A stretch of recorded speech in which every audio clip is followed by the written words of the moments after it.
बिस्मिल्लाहिर्रहमानिर्रहीम अल्लाहुम्मा सल्लि अला मुहम्मदिन व अला आले मुहम्मद।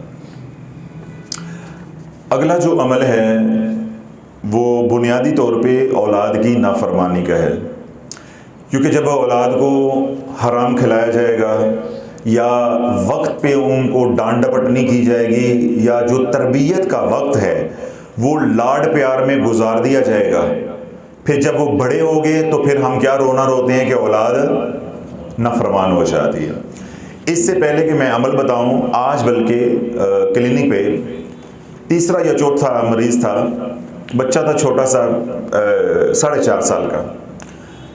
जब उसकी मैंने हरकतें देखी तो मैंने उसके जो अटेंडेंट था मैंने उससे पूछा कि ये आपका क्या लगता है? उन्होंने कहा मेरा बेटा है, यानी वो बाप था, बाप बेटा थे। वो उतनी देर के लिए वो एक्सरे करवाने के लिए चले गए तो उसका बाप मेरे पास बैठा रहा, तो मुझे वक्त मिल गया पूछने का। तो मैंने कहा कि ये बच्चे की जो हरकतें हैं, ये जो आप लाड प्यार इसके साथ कर रहे हैं, तो ये तो आपको बड़े महंगे पड़ेंगे। एक वक्त आएगा कि आपको इनकी कीमत अदा करनी पड़ेगी।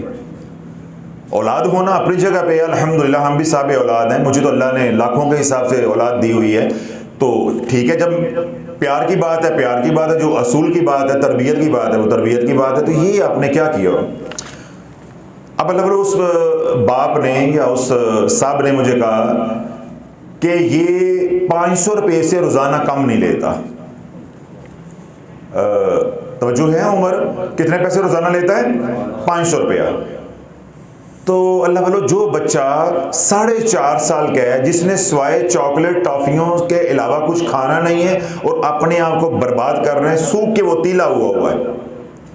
अब बाप क्या रो रहा है? सेहत नहीं है। जो बच्चा इतना मीठा खाएगा उसका एपेटाइट सेंटर जो है वो शट डाउन हो जाता है, भूख लगती नहीं है, वो खाना रोटी सही तरह खाएगा नहीं तो वजन कहाँ से बढ़ जाएगा?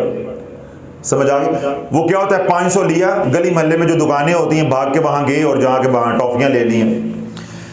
अगली बात जो मैं आपको बताना चाह रहा हूँ वो ये, वो कहता है कि जब इसका ताया घर आता है, वो कहीं वापडा में कोई, हाँ वापडा में ऑफिसर है यानी एसडीओ है, तो उसकी गाड़ी है, वो गाड़ी खड़ी करेगा, जो ही गाड़ी बंद करके वो बाहर निकलता है लॉक करके, तो ये भाग कर आता है। जैसा घर में बच्चे आते हैं भाग के, भाई बाबा आ गए हैं, ताया आ गए, चचा आ गए, तो आके कहेगा कि पहले मुझे 500 रुपया दो तो फिर अंदर जाओ। तो कभी इसका ताया कह दे कि मेरे पास 500 खुला नहीं है, तो ये हाथ में रोड़ा पकड़ लेता है, तो नहीं तो मैं ये मार के ना तो गाड़ी का शीशा तोड़ दूंगा। 4.5 साल का बच्चा है, 4.5 साल का बच्चा है। फिर बताया कि अभी ये जो ईद गुजरी है, इस ईद पे मैंने 500 रुपये दिया, ताए ने 500 रुपये दिया, तो जाके अपनी दादी को कहने लगा कि इन्होंने मुझे 500 रुपया दिया है। 500 से क्या आता है? 500 से क्या आता है? और ईद वाले दिन भी 500 तो मैं पहले लेता हूं। तो मां ने पूछा आज फिर कितने लेने हैं? मुझे 5000 चाहिए, 5000 चाहिए। 5000 लेके क्या करना है? मैंने वो इलेक्ट्रिक कार लेनी है, वो आजकल चाइना की गाड़ियां आई हैं ना चलाने वाले बच्चों की इलेक्ट्रिक कार्स, मैंने वो लेनी है, मुझे हर सूरत कार लेके दें। अब उसने ईद खराब कर दी, रोना पीटना डाल दिया। 5000 उसने लिया है, उसमें खा पी लिए कुछ बच गए, फिर ताए को लेकर गया है, मुझे कार लेकर दो, बाप को साथ ले गया, मुझे कार लेकर दो। उन्होंने कहा वो जो 5000 दिया था कार का वो तो दो, कहता वो तो खाया गया है। 4.5 साल का बच्चा है। फिर ताए ने और बाप ने 15,500 की इलेक्ट्रिक कार लेके दी है। ये मैं आज की बातें सुना रहा हूं। मुझे अब आप सिर्फ आप बताओ कि ये बच्चा जब 11, 12, 13, 14 साल का होगा, यानी बालक होने के करीब होगा, ये क्या गुल खिलाएगा? ये क्या गुल खिलाएगा? तो अल्लाह, हर बात का वजीफा नहीं होता। कोई ये घर में जो काम हो रहे होते हैं घर में भी कुछ शर्म करें। अब ये कल माँ बाप फर्ज करो मेरे पास ही आ जाते हैं 5-6 साल के बाद, तो मुझे बताओ ये पीछे हिस्ट्री क्या चल रही है? और माँ बाप ने क्या रोना डालना है? हज़रत साहब हमारे शरीका ने तवीज़ कर देते हैं, यदि पुप्पी ने तवीज़ बुलाते हैं। ये नहीं पता कि माँ बाप ने लाड में पहली औलाद करके उसका बेड़ा गर्क कर दिया है। चाहे अल्लाह वालों इस तरह के बच्चे बिगड़े हुए हों, गालियां निकालें, बदतमीजी करें, या बाज लोगों को, यानी हमारी उम्र के जो लोग होते हैं, उनका तकिया कलाम होता है गालियां निकालना, गाली निकालना, बात करना, या बात कर रहे हैं बातों के अंदर अंदर ही वो गालियां निकालते जाते हैं। इस तरह मियाँ बीवी घर में लड़ पड़े हैं, झगड़ा हो गया, गाली गलोच हो गया, जॉइंट फैमिली है, बड़े आपस में लड़ पड़े, बाजार में कोई लड़ाई हो गई या कहीं पे भी दंगा फसाद हो गया। सूरह इनाम की आयत नंबर 45, फ़क़ूदी अदाबिरुल कौमिल्लज़ीना ज़लमू वल्हम्दुलिल्लाहि रब्बिल आलमीन। सिर्फ 7 बार बगैर बिस्मिल्लाह शरीफ के, बगैर दुरूद पाक के, ज़ुबान बंदी की नीयत करके, लड़ाई झगड़ा ख़त्म करने की नीयत करके, बस ऐसे पढ़ के तसव्वुर में फूंक दें। उनके सामने फूंक मारने की भी ज़रूरत नहीं है। 7 बार सिर्फ पढ़नी है, ना 6 बार पढ़नी है और ना 8 बार, सिर्फ 7 बार पढ़ के फूंक दो। जुबान ऐसी बंद होगी कि क़यामत तक के लिए फिर बंद रहेगी। लेकिन क्या है, पहले अपनी बेशर्मी खत्म करनी है। अपने जिम्मे जो अल्लाह ने काम लगाए हैं तरबियत के, वो भी ठीक करने हैं, अपनी गलतियां भी ठीक करनी है। सिर्फ वजीफों के साथ जुबानें नहीं बंद होती। अपनी गलतियां सही करके, अगर आप वाकई मजलूम हैं, जरा बहू मजलूम है या इधर सास मजलूम है या कोई भी रिश्ता है, कोई भी बंदा है वो मजलूम है, उसके साथ ज्यादती हो रही है, दूसरा बंदा जो है बहतान लगाता है, अल्जाम लगाता है। जिस तरह घरों में जॉइंट फैमिली होती है, अक्सर औकात क्या होता है कि औरतें जो है वो नहाने लगी, अंगूठी उतार के रख दी, कानों में बालियां डाली हुई उतार के रख दी, रख के फिर भूल जाती हैं।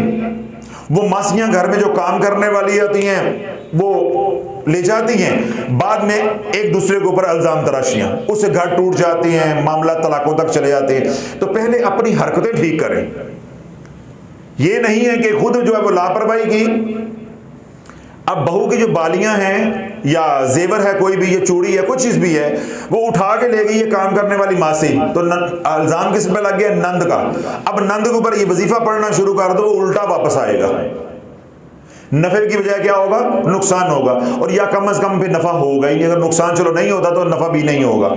तो फिर आप मायूस होंगे कि हमें जो अमल बताया गया हमने किया भी है तो उससे आफाका नहीं हुआ। तो इसलिए जो पहले अपनी हरकतें हैं, अपने जो काम हैं, जो अपने हमारे जिम्मे हैं, जिम्मेदारी हैं, वो पूरी करें। उसके बाद अल्लाह वालों घर में लड़ाई हो जाए, दफ्तर में लड़ाई हो जाए, सड़क पे लड़ाई हो जाए, घर में जॉइंट फैमिली है, आपस में कोई लड़ पड़ता है, ऊपर वाले पोर्शन पे कोई रहता है, कोई ऊंची बोलता है, कोई हमसाए में, गली में कहीं मसला हो जाता है, बस फौरन सूरत इनाम आयत नंबर 45, फ़क़ूदी अदाबिरुल कौमिल्लज़ीना ज़लमू वल्हम्दुलिल्लाहि रब्बिल आलमीन, जुबान बंदी की नीयत करके पढ़ें। इस तरह बच्चे हैं वो गालियां निकालते हैं, कोई बड़ा है तो वो गालियां निकालता है, बहतान लगाता है, इल्जाम तराशियां, जिस तरह हमारे घरों में माशरे में है, बहू लगा रही है, सास लगा रही है, वगैरह वगैरह। कोई इल्जाम तराशी वाली किसी तबीयत है, उसका तसव्वुर करके रोजाना 7 बार पढ़ के फूंक मार दे। इंशाअल्लाह अज़ीज़ 2-3 दिन ये अमल करें, जुबान बिल्कुल रवां थी वैसी बंद हो जाएगी। ऐसे कोई बंदा दूर है, कोई बंदा दूर है, यानी वो फोन करके उकसाता है, समझ आ गई? जिस तरह बहू है, अब उसके पीछे माँ बाप जो है ना उकसाते हैं, जिस तरह आजकल बच्चियां नहीं बचती, उसमें बुनियादी किरदार वालिदैन का होता है, जबकि वो मानते नहीं है, वो मानते नहीं है। माँ जो है पीछे काम चुप के रख दी है, इसलिए बच्चियां आजकल बचती नहीं है। क्यों? उसने तो ये भी फोन पे शाम को बताना है कि आज दही पल्ले खा देने, आज गोलगप्पे घर आए थे, आज घर में ये पका था, फिर बकायदा वीडियो बना के करनी, वीडियो कॉल करनी है, ये बर्तन बिखरे हुए हैं, ए दे मैं सवेर के बर्तन तो नहीं है। इसलिए तलाकों की शरह बढ़ गई है, तो बर्दाश्त है नहीं। पीछे वालों को तो खून होता है, वो कहते हैं लो हमने अपनी बेटी शहजादियों की तरह पाली है, अब ये पराए घर में जाके बर्तन धो रही है। तो बंदा पूछो तो और की करन गई है, और वहां क्या करने के लिए गई है? तो माँ बाप की मत मारी होती, क्योंकि वो मोहब्बत से मगलूब होते हैं, जज्बात की वजह से। उन्हें ये नहीं समझ आती कि भाई ये अगले घर गई है तो करने क्या गई है, सिर्फ मौज मस्तियां करनी है वहां पे।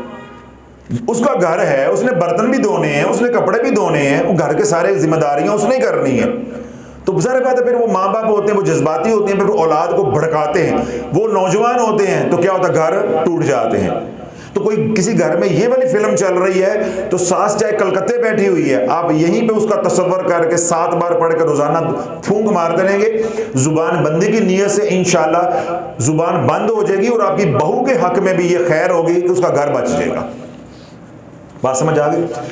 कोई इल्जाम तराशी हो, बहतान हो, लड़ाई झगड़ा हो, चोरियों के इल्ज़ाम लगाते हो, या घर में कोई लगाई बुझाई वाली खातून हो, या कोई करैक्टर ऐसा रहता हो, या बच्चे हैं वो गालियां निकालते हो, बड़े हैं तो वो गंदी जुबान गालियां निकालते हो, उनकी जुबान को लगाम डालनी हो या उनकी जुबान बंद करनी हो, तो क्या है, रोजाना 7 बार सूरत इनाम आयत नंबर 45 फ़क़ुद यदाबिरुल कौमिल लज़ीना ज़लमू वल्हम्दुलिल्लाहि रब्बिल आलमीन, ये तो मामूल का है। 7 दिन ये अमल करें, उसके बाद ये अमल छोड़ दें और थोड़ी सी खैरात कर दें, ठीक है। और अगर जिंदगी में कभी कोई ऐसा मसला इमरजेंसी हो जाए तो फिर इसको खुला पढ़ सकते हैं, खुले के गिनने की जरूरत नहीं है, 7 बार पढ़ा जाए, 10 बार पढ़ा जाए, 11 बार पढ़ा, जो ही हालात कंट्रोल में आ जाए फिर इस अमल को बंद कर देना। तो ये सिर्फ 7 दिन का अमल है, 7 बार रोजाना पढ़ना है, 7 दिन करना है, अल्लाह शिफा कामिला अता फरमा देगा। जिस परेशानी मुसीबत में आप मुब्तला हैं, अजियत के अंदर मुब्तला है, अल्लाह उससे निकाल देगा। तमाम हजरात को इजाज़त है, जो सोशल मीडिया पे सुने उन्हें भी इजाज़त है।